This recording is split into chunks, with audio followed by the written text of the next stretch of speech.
Good morning, students. This is Rohit Sir here, and today we'll be seeing our third lesson of science, that is synthetic fibers and plastics. पिछले साल आप लोगों ने fibre to fabric में already 6th में and 7th में पढ़ाई है नेचुरल फाइबर्स क्या है, सिंथेटिक फाइबर्स क्या है. तो आज हम लोग इसमें डीप में पढ़ेंगे synthetic fibres and plastics. Already हम लोग हर चीज़ में इस चीज़ से घिरे ही हुए हैं. So first of all, the synthetic fibers on the other hand are made by human beings. That is why these are called synthetic or man-made fibers. A synthetic fiber is also a chain of small units joined together. Each small unit is actually a chemical substance. Many such small units combine to form a large single unit called a polymer. तो synthetic fibres सब कुछ human being से ही बनाए गए हैं chemical के through. ठीक है, तो ये मैन मेड फाइबर भी कहे जा सकते हैं. ये एक्चुअली छोटे छोटे यूनिट से कंबाइन करके बनाए गए हैं. हर एक छोटा सब्सटेंस जो है वो एक केमिकल सब्सटेंस है, और ये स्मॉल यूनिट्स को जब जॉइन करके बड़ा बनाया जाता है तो इसे हम लोग पॉलीमर कहते हैं. Types of synthetic fibers: first is rayon, second one is nylon, and the third one is polyester and acrylic. So first of all we will get through the rayon. Okay, fabric obtained from silk fiber was very costly, but its beautiful texture fascinated everybody. Attempts were made to make silk artificially. Towards the end of the 19th century, scientists were successful in obtaining a fiber having properties similar to that of silk. Silk आप लोगों ने देखा ही होगा, natural fibre है, छूने में एकदम soft होता है एंड उसकी शाइनी अपीयरेंस के कारण वो सबको पसंद होता है. तो 19th सेंचुरी के बाद लोगों ने कोशिश की कि इसको सिल्क को आर्टिफिशियली बनाया जाए. ठीक है, तो एंड पे साइंटिस्ट सक्सेसफुल हुए एक फ़ाइबर बनाने के लिए जो सिल्क के ही प्रॉपर्टीज़ रखे हुए थे, तो उसको हमने नाम दिया rayon. Such a fiber was obtained by chemical treatment of wood pulp. This fiber was called rayon और artificial silk. तो ये जो फाइबर था ये ऑब्टेन कैसे हुआ? केमिकल ट्रीटमेंट लकड़ी के पल्प से. ओके, मतलब जूस से एक काइंड ऑफ. सो ये फाइबर को हमने कहा है रेयन और artificial silk. Although rayon is obtain from a natural source wood pulp, yet it is a man-made fiber. It is cheaper than silk and can be woven like silk fiber. तो rayon even though wood pulp से मिल रहा है but उसमें chemical add हुआ है, but ये एक man made fibre है और ये सिल्क से सस्ता होता है एंड ये सिल्क फाइबर में वोव किया जा सकता है. It can also be dyed in a wide variety of colors. Rayon is mixed with cotton to make bedsheets or mixed with wool to make carpets. ठीक है, तो रेयन को डाई भी किया जा सकता है. इवन इसे कॉटन के साथ मिक्स किया जाता है बेडशीट बनाने में, और वुल के साथ भी मिक्स करते हैं कारपेट्स बनाने में. अगला है nylon. Nylon is another man made fibre. In 1931 it was made without using any natural raw material from plant or animal. It was prepared from coal, water and air. It was the first fully synthetic fiber. So nylon जो हम socks में पहनते ही हैं, ठीक है, मोजे में. So it actually was discovered in 1931. इसको कोई भी नेचुरल रॉ मटेरियल की ज़रूरत ही नहीं पड़ी, कोई ना तो प्लांट्स की ज़रूरत पड़ी ना एनिमल की. इसको प्रिपेयर किससे किया गया था? कोयले से और पानी एंड हवा से. तो ये फर्स्ट फुली सिंथेटिक फाइबर था. अगला नायलॉन में, nylon fibre is strong, elastic and light. It was lustrous and easy to wash, so it became very popular for making clothes. We use many articles made from nylon such as socks, ropes, tents, toothbrushes, car seat, belt, sleeping bags, curtains etcetera. तो nylon जो है बहुत strong होता है और elastic होता है और हल्का होता है, जैसे सॉक्स में आपने देखा ही है. उसका शाइन भी होता है लस्ट्रस और इजी रहता है उसे धोने में.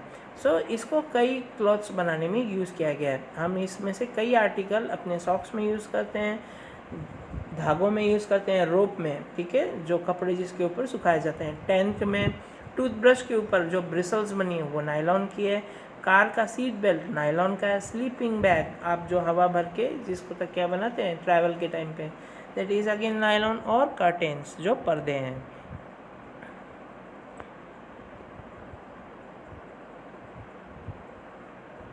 नेक्स्ट वन, नायलॉन की characteristics. Nylon fiber is strong, elastic and light. It was lustrous and easy to wash. So it became very popular for making clothes. We use many articles such as socks, ropes, tents, toothbrushes, car seat, belts, sleeping bags, etc. ये मैंने already आपको बताया, ठीक है। अगले में uses, nylon कहाँ कहाँ यूज़ भी हो रहा है ऑलरेडी, कर्टेन्स वगैरह में तो देख लिए, रूप्स में भी। But nylon is also use for making parachutes and ropes for rock climbing. A nylon thread is actually stronger than a steel wire, ठीक है। तो नायलॉन को पैराशूट्स बनाने में भी यूज़ किया जाता है और रोप्स भी। एंड इवन जो नायलॉन का थ्रेड है वो स्टील वायर से भी स्ट्रॉन्ग होता है। तो पहला एक्टिविटी आपका टेक अ आयरन स्टैंड, वो आपके घर पे नहीं होगा, आप जब स्कूल ऑन होगा तब हम करेंगे, ठीक है। एक आयरन स्टैंड में धागा, take a cotton thread of about 60 centimetre length, tied to the clamp so that it hangs freely from it. At the free end suspend the pan so that weights can be placed in it. Add weights one by one till the thread breaks. Note down the total weight required to break the thread. This weight indicates the strength of the fiber. तो एक धागा लेके उसे आप ऊपर कहीं पे भी खिड़की से बांध सकते हैं, उसके नीचे एक पैन लटका दीजिए, पैन के ऊपर आप वज़न रख सकते हैं, उसमें वज़न रखते जाइए और वज़न रखने के बाद जैसे ही वो टूटे तो वो जब जितना वेट के बाद टूटा उस वेट को हम उसकी स्ट्रेंथ कहलाते हैं, ठीक है। तो उससे हमें स्ट्रेंथ के बारे में पता चलता है, उसकी मजबूती के बारे में। Repeat the same activity with threads of wool, polyester, silk and nylon. Tabulate the data as shown in table. Arrange the threads in order of their increasing strength. तो आप ये डिफरेंट धागों के साथ भी कर सकते हैं, वुल के साथ भी, पॉलिस्टर के साथ भी, सिल्क के साथ भी एंड नायलॉन के साथ भी। उसके बाद आप ये रीडिंग्स टेबल पे लिख सकते हैं। अब कितने वजन पे वो टूटा, इनको इंक्रीजिंग ऑर्डर पे आपको अरेंज करना है। आप कर सकते हैं, अगर नहीं करते हैं टेंशन मत लेना, स्कूल ओपन होने के बाद हम करेंगे। नाउ इन एक्टिविटी 1 ये यहाँ पे ऑलरेडी आपको दिखाया गया। Note that all threads should be of the same length and almost same thickness. तो सबकी थिकनेस भी सेम होनी चाहिए और सेम लेंथ यूज़ होना चाहिए। टाइप ऑफ थ्रेड दिया हुआ है और total weight. Repeat the same activity with threads of wool, polyester, silk and nylon. Tabulate the data as shown in table. Arrange the threads in order of their increasing step. Already मैंने आपको ये समझाया। Now polyester and acrylic. Polyester is another synthetic fibre. Fabric made from this fiber does not get wrinkled easily. It remains crisp and is easy to wash. So it is quite suitable for making dress material. You might have seen people wearing nice polyester shirts and other dresses. Terylene is popular polyester. It can be drawn into very fine fibers that can be woven like any other yarn. ठीक है, तो polyester again एक synthetic fibre है, इससे भी fabric बनाया जाता है, इससे रिंकल नहीं लगते, मतलब उसमें झुर्रियाँ नहीं होती, काइंड ऑफ वो जो रुई नहीं निकल जाती वुलन टाइप, वो इसमें नहीं निकलते, वो हमेशा क्रिस्प रहता है और वॉश करने में भी इजी। और इसको ड्रेस मटेरियल बनाने के लिए यूज़ किया जाता है। आपने देखा ही होगा, लोग पॉलिस्टर से जो शाइनिंग क्लॉथ्स होते हैं वो बेसिकली पॉलिस्टर के बने होते हैं बट गर्म होते हैं। टेरिलिन एक और एक पॉपुलर पॉलिस्टर है, वो भी एक फाइन फाइबर्स में उसे हम खींच के वोवन अलग यान की तरह वो कर सकते हैं। Polyester and acrylic. My mother always buys PET bottles and PET jars for storing rice and sugar. I wonder what PET is. तो PET है क्या? PET is very familiar form of polyester. It is used for making bottles, utensils, films, wires and many other useful products. ठीक है, तो आप लोग जो कैमरे में रील डालते हैं तो वो रील भी पॉलिस्टर का ही बना होता है, उससे बहुत सी चीज़ें बनाई जाती हैं, बॉटल, यूटेंसिल, बर्तन और वायर, बहुत सी चीज़ें। ओके, वायर के ऊपर की कवरिंग बेसिकली पॉलिस्टर की ही होती है। We wear sweaters and use shawls और blankets in the winter. Many of these are actually not made from natural wool though they appear to resemble wool. हम sweaters पहनते हैं, शॉल और blanket सब कुछ ओढ़ते हैं ठंडी में, ठीक है, बट ये एक्चुअली लगते तो नेचुरल वुल से हैं बट ये वुल से बने नहीं होते हैं। They are prepared from another type of synthetic fibre called acrylic. तो ये कई चीज़ें जो हैं वुल से जैसे लग रही है बट बनी नहीं है, वो एक्रिलिक से बनती है। The wool obtained from natural sources is quite expensive whereas clothes made from acrylic are relatively cheap.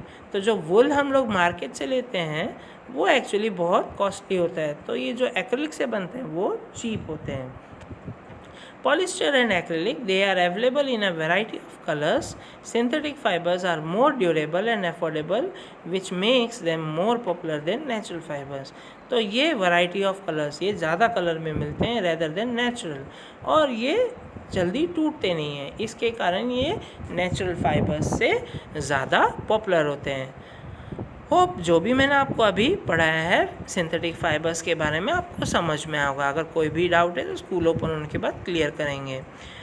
Thanks for paying attention and ये नोट डाउन कर लीजिएगा आपकी नोटबुक में। Okay kids.